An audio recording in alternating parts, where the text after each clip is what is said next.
Hello! Good morning mga palangging. Magluluto tayo ngayon ng tokwat baboy. Ito ang ating baboy. Maskara ito ng baboy na nilaga ko na. Pinakuluan ko at pinalambot. At ang timpla niya ay dahon ng laurel, asin, paminta at tanglad. Hihiwain natin ito ng mga medyo manipis para sa ating tokwa.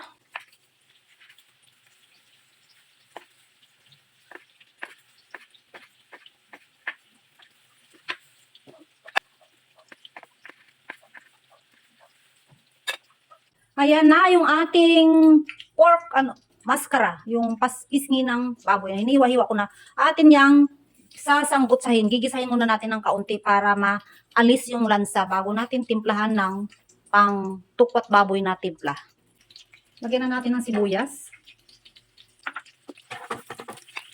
Okay, idagdag na rin natin itong bawang.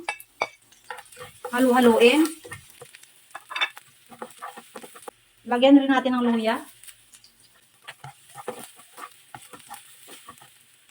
Ilagay na natin itong pork tukwa na to.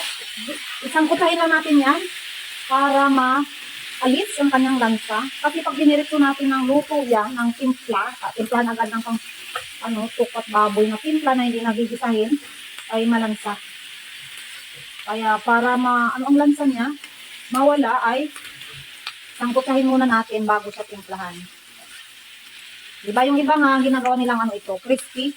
Kaya lang masyado namang magastos din sa mantika. Kaya hindi na kung na ay gawing crispy, na lang, sangkutahin na lang at titimplahan natin ng na timpla mamaya pag na sanggut sana ito ng maigi.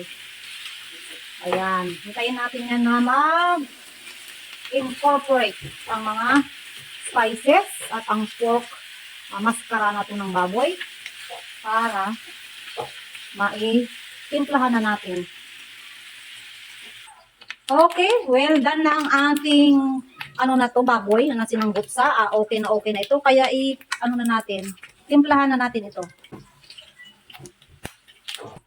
Okay, ready na yung ating baboy na to na sinanggut sa. Titimplahan na natin yan ng ating panimpla para sa tukwat baboy. Ito yung kanyang tukwa. Sama na natin yan dyan. Huwag na lang nating ubusin kasi baka magsobra. Ilagay na natin itong sibuyas. Siling mahaba. Luya. Lagyan natin ng tuyo. Soy sauce. Coconut vinegar.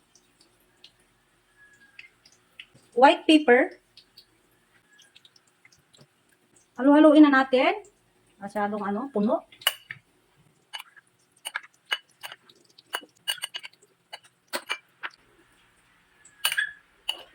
Okay, ito na yung ating tukwat baboy. Tikman na natin.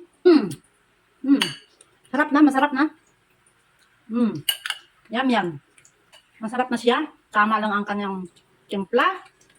Mayroon siyang konting kick ng sili. Masarap. Okay, that's all. Ito na yung ating tukwat baboy.